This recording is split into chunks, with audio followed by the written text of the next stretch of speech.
I want to tell you a story, not from a book, not from a news article, but from my life. The year was 2019. I had just turned 73. My knees were giving out. My hands trembled when I tried to pour my morning tea. I had lost weight, too much of it, and one day, I fell. Not badly, not enough for the hospital, but enough to frighten my daughter.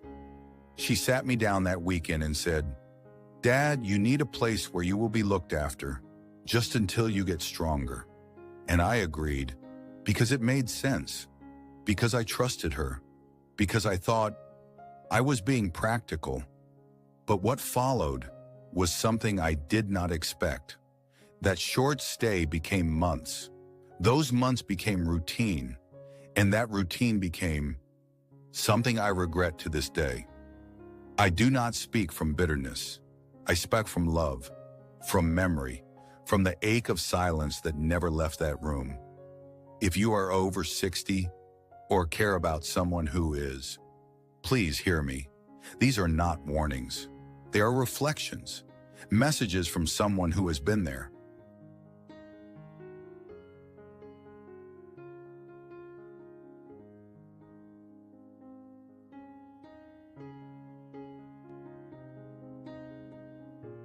At first, it felt helpful. A bell for meals, a nurse for pills, structure, routine, safety. But by the third week, I stopped making choices. I was told when to wake up, when to bathe, when to rest. I used to decide how I wanted my mornings. Now I waited for someone else to tell me it had begun. The Journal of Gerontology found that loss of autonomy in elders is linked to accelerated memory decline and decreased emotional resilience. And that made sense to me, because my thoughts slowed too. Freedom is not noise, it is breath. And when you lose the right to your own rhythm, you begin to forget how to dance at all. As writer Henry David Thoreau once said, "The price of anything is the amount of life you exchange for it."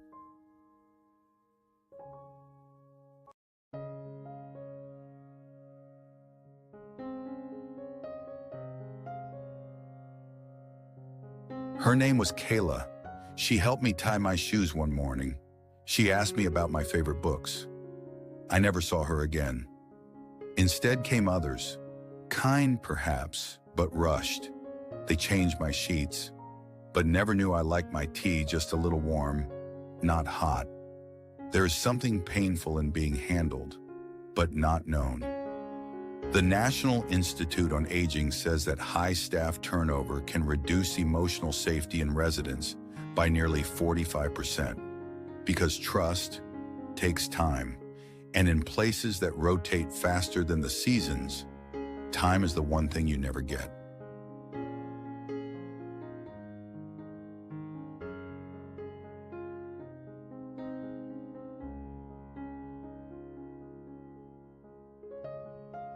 One night, I could not sleep. I asked for a second blanket. The nurse sighed. She did not mean to, but she did, and I felt it, like I had asked for too much. According to AARP, nearly 60% of seniors in care homes feel they are a burden to staff or family. It creeps in slowly. You apologize for needing help. You stop pressing the call button. You say, "I'm fine," even when you are not, but you are not a burden. You are a person. Maya Angelou once said, "People will forget what you said. They will forget what you did, but they will never forget how you made them feel."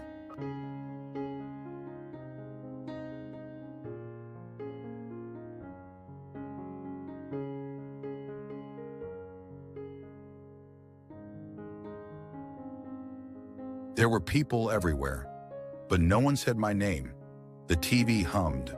The nurses moved quickly. Chairs faced the same window, but silence had weight. Some laughed to themselves. Some cried in their sleep. Some just sat. UCLA's loneliness study found institutional seniors experience emotional isolation at twice the rate of those living independently. It does not matter how clean the room is, if your heart feels abandoned. We were not made to be watched. We were made to be loved.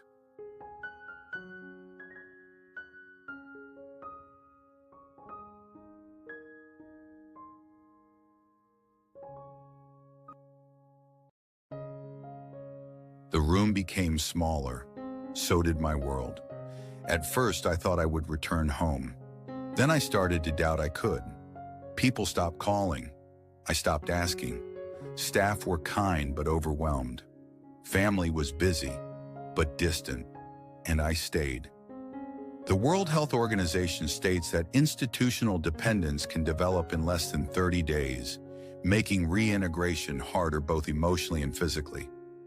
No one locked the doors, but somehow, I forgot how to leave. I do not share this to frighten you. I share it so you will remember what I forgot. You still have choices. You still have a voice.